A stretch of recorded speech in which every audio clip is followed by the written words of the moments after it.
Smack Group of Marketing and Sales becomes the official brand ambassador of Queen's Garden.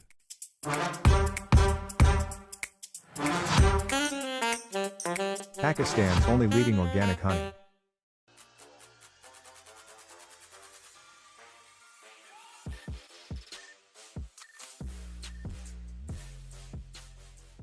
अस्सलाम वालेकुम ख़वातीन हज़रात, smack group of marketing and sales में तैयब एजाज़ हूँ। Currently इस वक्त मैं इस्लामाबाद इंटरनेशनल एयरपोर्ट में मौजूद हूँ। एहराम बांध चुके हैं, कॉल आ चुकी हुई है, बोर्डिंग करने लगे हैं और यहाँ से जो सफ़र स्टार्ट हो रहा है वो जद्दा की तरफ, जद्दा से मक्का और फिर उसके बाद मदीना। इंशाल्लाह उम्रे के साथ साथ आपको अपडेट करते रहेंगे। तमाम तर लोग अपनी दुआ में ज़रूर याद रखिएगा और इंशाल्लाह मैं भी तमाम तर व्यूअर्स की दुआ में याद रखूँगा। जितने लोग मुझे सुन रहे हैं, जितने लोग मुझे देख रहे हैं, आप तमाम तर लोगों को पूरे सफ़र में इंशाल्लाह हम ज़रूर याद रखेंगे।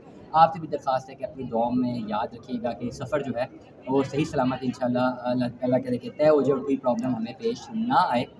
करंटली इस पूरी जर्नी में आपको तमाम तरह अपडेट्स भी देते रहेंगे और डेफिनेटली इस यूट्यूब चैनल का फ़ायदा उठाते हुए ही, इस ऑनलाइन इकॉनमी का फ़ायदा उठाते हुए दुनिया में कहीं पर भी आप मुझे सुन सकते हैं और दुनिया में कहीं पर भी मैं से बोल सकता हूँ। ये खाली डिवाइस मेरे सामने मौजूद है। पर्टिकुलरली ये मैंने तय किया था कि इस पूरे जर्नी में आपको तमाम तरह अपडेट्स भी हम देते रहेंगे। आज के इस पर्टिकुलर व्लॉग में मैं बहुत इंपॉर्टेंट बात करने जा रहा हूँ। करंटली मैं आज बात करने जा रहा हूँ regarding the investments of overseas Pakistanis in Pakistan कि ओवरसीज़ पाकिस्तानीज़ को जो पाकिस्तान में इन्वेस्टमेंट करते हैं, स्पेसिफिकली अगर हम कैपिटल स्मार्ट सिटी की बात कर लें तो इन्वेस्टमेंट करते हुए उन्हें प्रॉब्लम क्या आ रही है। इस वक्त जब आप मुझे सुन रहे हैं, मैंने अल्हम्दुलिल्लाह उम्रा कर लिया हुआ है और अभी शाम का वक्त है, मैं होटल में मौजूद हूँ। मगरिब हो चुकी हुई है और इसके बाद जो है इंशाल्लाह रात की भी अपडेट्स कोशिश करेंगे कि रिकॉर्ड करें वहाँ से। तो ओवरसीज़ पाकिस्तानीज़ को मैं एड्रेस करूँगा इस व्लॉग में। और सबसे पहले तो तमाम तर लोगों का बहुत बहुत शुक्रिया जिनकी दुआओं से मैं ये उम्रा कर चुका हूँ अल्हम्दुलिल्लाह। अल्लाह ताला का लाख लाख शुक्र है। और डिस्प्ले करने का मकसद ये है कि डेफिनेटली एक मोटिवेशन हो। इट्स नॉट लाइक डैट कि किसी किस्म की जो शो ऑफ है, डेफिनेटली इसमें एक अल्लाह की राह में निकलने में क्या शो ऑफ करनी है किसी ने, बट एक मोटिवेशन डेवलप होती है। और ट्रस्ट मी, बिलीव मी, अल्लाह ताला के घर पे आने के लिए आपकी जेब में पैसों का होना ज़रूरी नहीं है। बस बुलावा आ जाए और आपको टाइम एंड स्पेन निकल आए, आप किसी भी टाइम कहीं पर भी आ सकते हैं। ट्रस्ट मी, मैंने भी जिस वक्त फ़ैसला लिया था, जिस वक्त मैं आ रहा था, और अगर हम फाइनेंसिस की बात करें तो शायद फाइनेंसिस जो है वो ना सपोर्ट कर रहे हो इस पर्टिकुलर जर्नी को, लेकिन अल्लाह ताला जो है वो हमेशा जब भी किसी को बुलाए तो बुला सकता है। तो डेफिनेटली मकसद ये है कि एक मोटिवेशन डेवलप हो। और दूसरा मेरी एक बहुत इंपॉर्टेंट बात है जो मैं इस व्लॉग से करना चाह रहा हूँ कि डेफिनेटली 10 दिन का जर्नी है और 10 दिन की जर्नी में हमारी अल्हम्दुलिल्लाह 9-10 लोगों की टीम है। मैं यहाँ पे हूँ तो 9-10 लोगों ने तो काम करना है ना, उनको छुट्टी पे तो नहीं रह सकते। तो इंशाल्लाह काम भी रहना चाहिए। और बहुत सारे लोग इस चीज़ से भी डिसएग्री करते हैं कि यार अब खाना काबा चले गए, उम्रे पे चले गए, अब तो काम छोड़ दें। क्यों वही काम क्यों छोड़ दें, क्यों वीडियोज़ बनाना छोड़ दें? हमारा काम ही वीडियोज़ बनाना है, हमारा स्किल ही यही है, हमारा वर्क ही है, मेरा तो काम ही यही है ना कि जो भी नॉलेज है, जो भी ऑन ग्राउंड डेवलपमेंट अपडेट्स हैं, उस यूट्यूब चैनल से आप तमाम तर लोगों को पहुँचाऊँ। तो दिस इज़ माई टास्क। तो डेफिनेटली खाना, रोज़ी-रोटी इसी से कमाते हैं। तो ये भी टॉप प्रायोरिटी पे होनी चाहिए। और कोई शक नहीं है कि अल्लाह ताला का आपका जो इस्लाम का रास्ता है उस पे भी आपको टॉप प्रायोरिटी मिलना चाहिए। बहुत गुनहगार से लोग हैं, सही से तो चीज़ें परफ़ॉर्म कर ही नहीं सकते। हम डेफिनेटली कोई भी नहीं कर सकता, मैं ये समझता हूँ। लेकिन अल्लाह ताला की ज़ात जो है वो हमेशा बख्शने वाली है। तो मैं ये समझता हूँ, अपनी ज़ाती राय में मैं समझता हूँ कि दुनिया में कहीं पर भी हैं, डेफिनेटली इस यूट्यूब के चैनल से आप लोग दुनिया में कहीं पर भी हमें सुन रहे हैं, तो हम भी दुनिया में कहीं पर भी हैं तो अपनी बात आप तक पहुँचाएँ। अगर हम पहुँचा सकते हैं, हमारे पास रिसोर्सेज़ मौजूद हैं, तो हमें ज़रूर पहुँचानी चाहिए। तो इस तरह के आर्गुमेंट को मैं डिसएग्री करूँगा कि अगर अल्हम्दुलिल्लाह कोई उम्रा परफ़ॉर्म करने आया है, कोई हज के लिए गया है, कहीं पर भी गया है, तो अपना काम भी छोड़ दे। अगर वो कर सकता है तो ज़रूर करे, साथ-साथ वो भी करे, साथ-साथ वो भी करे। डेफ़िनेटली दीन भी बहुत ज़रूरी है, साथ-साथ आपकी जो रोज़ी-रोटी है वो आप किसी न किसी चीज़ से तो कमा ही रहे हैं ना। तो अगर आप कर सकते हैं काम, तो काम करने में क्या बुरी बात है। अच्छा काम होना चाहिए, गलत काम नहीं होना चाहिए। जो आपका प्रोफ़ेशन है वो अच्छा होना चाहिए। तो डेफ़िनेटली काबे में आके भी अपना प्रोफ़ेशन जो है आप उसको एग्ज़ीक्यूट कर सकते हो और अल्हम्दुलिल्लाह ये करते रहेंगे इंशाल्लाह। 8-10 दिन यहाँ पे इंशाल्लाह ये करते रहेंगे, 8 दिन मक्का में, 2 दिन मदीना में इंशाल्लाह।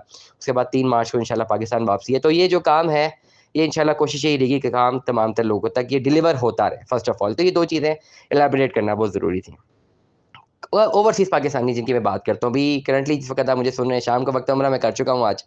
और डायरेक्टली बात करते हैं, टॉपिक की बात करते हैं, वक़्त ज़ाया किए बगैर कि ओवरसीज़ पाकिस्तानीज़ को प्रॉब्लम क्या आ रही है। देखिए, मैं पहले हमेशा एक बात करता हूँ, ये टाइम है इन्वेस्टमेंट्स करने का, ठीक है? अभी मैं यहाँ सऊदीया में भी हूँ और मैं हालात देख रहा हूँ। इन्फ्लेशन तो पूरी दुनिया में आई हुई है, यहाँ पे भी अच्छी खासी इन्फ्लेशन है। इस पर्टिकुलर इकोनॉमी में रहते हुए भी अच्छी खासी इन्फ्लेशन है। पर कैपिटा इनकम देखें और एक्सपेंसेस देखें तो इन्फ्लेशन तो यहाँ पे भी अच्छी खासी है। फूड सेक्टर की भी इन्फ्लेशन अच्छी खासी है। अब बाकी दुनिया में डायरेक्टली मैं गया नहीं हूँ, इंशाल्लाह कोशिश है कि जाऊँगा, वहाँ का भी डाटा उठा के ले आएंगे। अक्सर जो लोग मेरे जो हमारे जानने वाले हैं, जितने लोग हमसे रब्ता करते हैं जो दुनिया में कहीं पर भी हैं, तो इन्फ्लेशन का तो उनको भी सामना करना पड़ रहा है in terms of after Covid.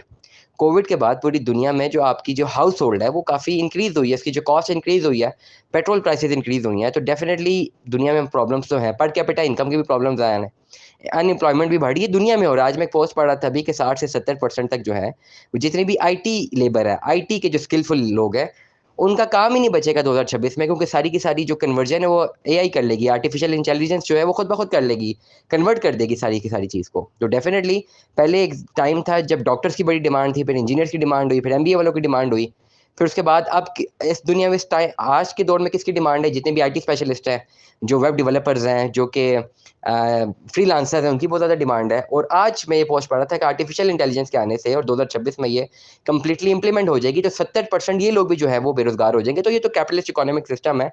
मकसद आपको बताने का ये है कि सिर्फ पाकिस्तान में ही मैंने ये देखा है, नोटिस किया है कि वहीं पर ही खाली इन्फ्लेशन नहीं है, इधर भी है, दुनिया भर में भी है, आप कहीं पर भी रह रहे हैं इन्फ्लेशन है। पर कैपिटा इनकम को मद्देनज़र रखते हुए, मंथली इनकम को मद्देनज़र रखते हुए, तो आपकी एक्सपेंसेस और आपकी जो भी इनकम है उसको जब मीट करें तो एक फ़र्क नज़र आ रहा है। ओवरऑल दुनिया में जिस जिस मुल्कों में कैपिटलिस्ट इकोनॉमिक सिस्टम है, वहाँ पे ये चीज़ें हो रही हैं। ओवरसीज़ पाकिस्तानीज़ को 2 इश्यूज़ आ रहे हैं पाकिस्तान में इन्वेस्टमेंट करते हुए। First of all selection of right choice, कि किसके थ्रू इन्वेस्टमेंट की जाए, ये बहुत बड़ा क्वेश्चन मार्क उनके लिए, उनको समझ नहीं आ रही। सेकेंडली प्रॉपर जो नॉलेज उनको डिलीवर नहीं हो रही। इस व्लॉग के एंड पे ना आखिरी 30 सेकंड में आपको डिलीवर करने जा रहा हूँ नॉलेज। आप दुनिया में कहीं पर भी रह रहे हैं, अगर आपने इन्वेस्टमेंट करनी है ना, आप कैपिटल स्मार्ट सिटी में इन्वेस्टमेंट करें। This is the right time for investment in capital smart city.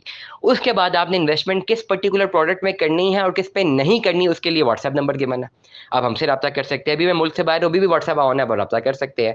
हमारी टीम ऑन बोर्ड है सारी की सारी, जैसे कोई क्यूरी आती है हम उनको भी भेज सकते हैं। आप तक इंशाल्लाह मैं या हमारी टीम का कोई भी नुमाइंदा आपसे बर वक्त रब्ता करके, आप खाली क्यूरी छोड़ें, इंशाल्लाह व्हाट्सएप पे छोड़ें, आपसे बर वक्त जो है विद इन फ्यू आवर्स हम आपसे रब्ता करेंगे और आपकी क्यूरी को सुनेंगे भी और इंशाल्लाह रिजॉल्व भी करेंगे। तो सबसे पहला जो आपको एलिमेंट आ रहा है वो ये आ रहा है कि इन्वेस्टमेंट करने के लिए चॉइस क्या करें। चॉइस करने के लिए आपके पास यूट्यूब पड़ी भी, आप देखें डिफरेंट मल्टीपल रियलिटर्स को, जिसकी बात आपके दिल को लग जाए आप उसको चूज कर लें, नंबर 1। नंबर 2, इन्वेस्टमेंट कहाँ करें? कैपिटल स्मार्ट सिटी में इन्वेस्टमेंट करें। ये मैं भी दरिया को कूजे में बंद कर रहा हूँ। नंबर 3, अगर आप परेशान हैं कि जी मुल्की हालात बहुत ज़्यादा ख़राब है और इन्फ्लेशन बहुत ज़्यादा है, तो मैंने आपको जवाब दे दिया कि पूरी दुनिया में मुख्तलिफ ममालिक के ये हालात है। मैंने पिछले दिनों एक व्लॉग किया था जिसमें अर्जेंटीना का 10वां नंबर आ रहा है, अभी रिसेंटली उन्होंने वर्ल्ड कप जीता है, कि वो भी डिफ़ॉल्ट कर सकते हैं, वो भी आईएमएफ लाइन की तरफ जा रहे हैं।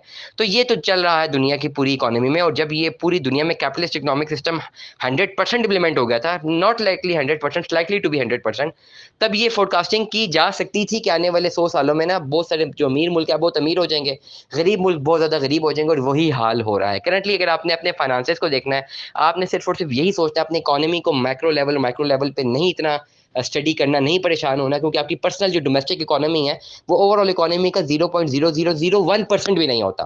तो आपने देखना है कि आपकी इन्वेस्टमेंट कहाँ पे, और in the longer run and shorter run आपको फ़ायदा कहाँ पे मिले, आपका पैसा डीप वैल्यू ना हो, टेंजिबल एसेट में कन्वर्जन कैसी हो। ये 3-4 मकासद होते हैं जब आप इन्वेस्टमेंट करते हैं। ये मकासद की मैंने प्रॉब्लम तो बता दी कि ये प्रॉब्लम है, इसको सॉल्व कैसे करना है, उसका सोल्यूशन हमारे पास मौजूद है। दिए गए व्हाट्सएप नंबर पर रब्ता कीजिए, इंशाल्लाह आपको बेहतर रहनुमाई फराहम कर दी जाएगी। Stay tune with us. अल्लाह हाफ़िज़।